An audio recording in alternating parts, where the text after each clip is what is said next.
Hello, hello, hello. Happy Monday. How are you doing today? Thank you so much for joining me again today for a little live video. And today's video is called Why Do I Have, Tight Hip Flexors? So we're going to talk about that in a minute. If you are watching me though, I would love it if you would just give me a little thumbs up or a heart to let me know you are out there. And if you have any questions about anything that I'm about to talk about today, please do drop them in the comments. And if you're watching on catch up, same, please do hashtag replay. And if you put your questions in the comments, do tag me as well so I can be sure to come back to you.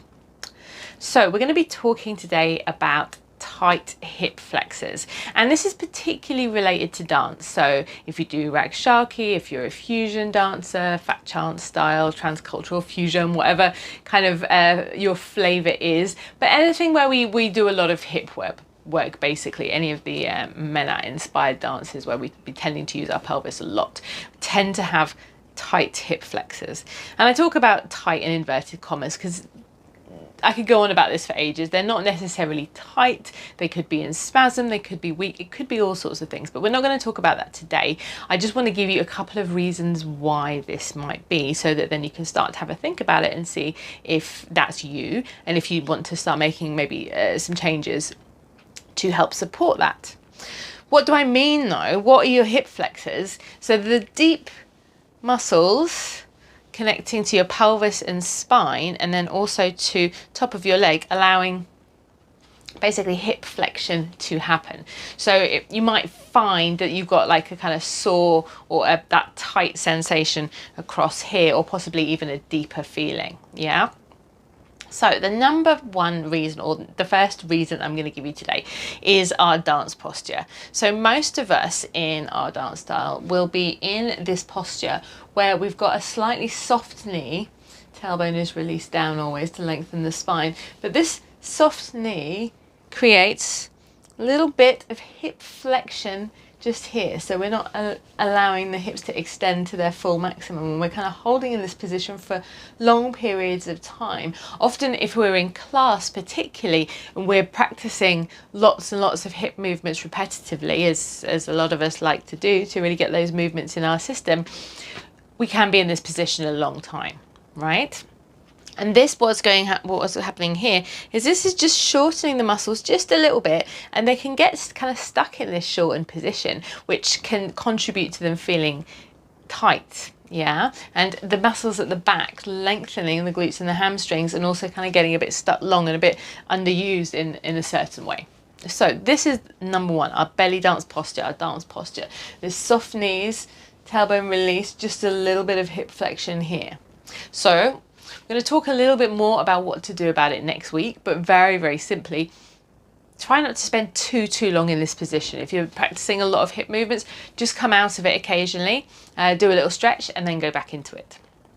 So our number two reason is also a dance related one, and it's to do with all of the repetitive movements we do at our hips. So on top of being in this kind of bent knee position, we're doing, let me roll up my top a little bit, a ton of movements that require our hip flexors.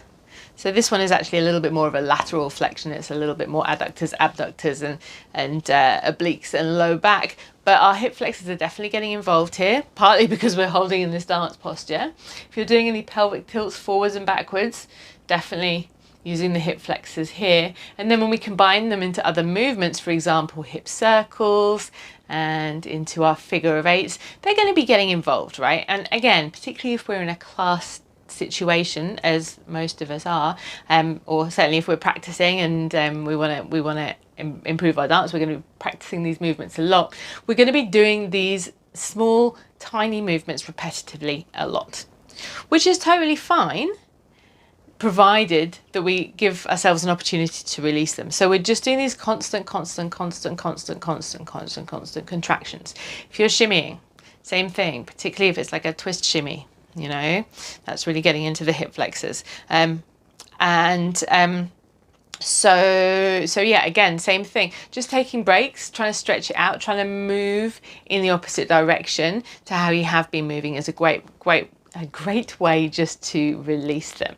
So we're going to talk, like I said, a little bit more next week about what to do if you're really experiencing tight hip flexors.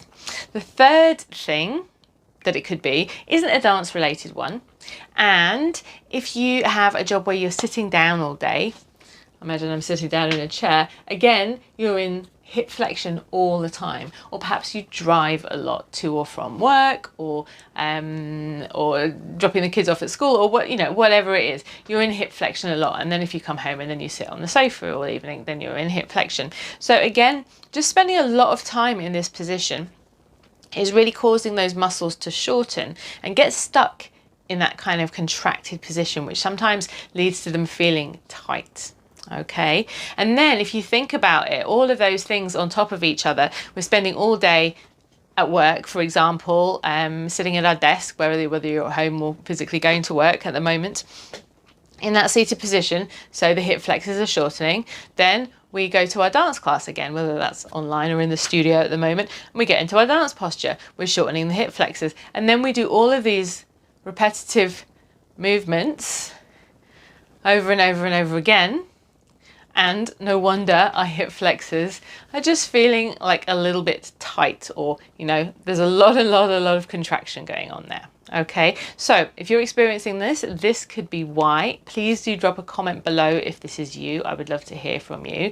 Please do drop a comment below if this was you and you've managed to fix it.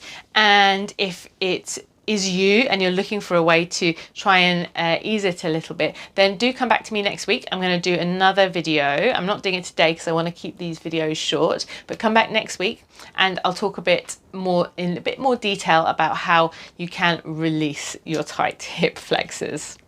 Okay, so I haven't seen any comments pop up. Any questions on the live, so if you're watching on catch up, please do put your comments and questions in the box below, and don't forget to tag me. There is a link in the comments for my free amazing Happy Hips mini course that will definitely get you started in releasing some of the muscles around your pelvis. So if you haven't already jumped on that, please do get on it. It's just a free 5-day course, really short videos for you to follow along and give you some really nice release techniques to release and strengthen the muscles in your pelvis.